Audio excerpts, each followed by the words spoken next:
Sairam Radhe Krishna. 19th August வந்து ஆவணி ஆவிட்டம். So அன்றைக்கி டே எப்படி பண்ணணும் அப்படிங்கிறது just I would like to share my views.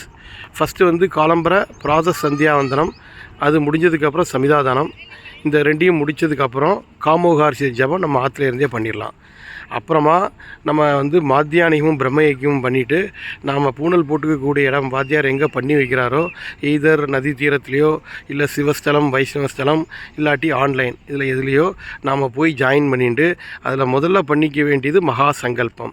So சங்கல்பம் முடிஞ்சதுக்கப்புறம் யஜ்ஞோபவீத தாரணம் பண்ணி முடித்ததுக்கப்புறம் நாம் புரோக்ஷணமாக ஒரு ஸ்நானத்தை பண்ணிக்கணும்.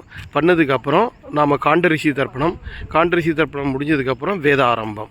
ஸோ இந்த வேத ஆரம்பம் முடிஞ்சதுக்கப்புறம் ஜயாதி ஹோமங்கள் மற்ற ஹோமங்கள் பண்ணதுக்கப்புறம் நம்ம டிஸ்பர்ஸ் ஆகணும். So that is the day. Next day you have to do this Gayatri ஜபம். தேங்க்யூ. சாய்ராம் ராதே கிருஷ்ணா.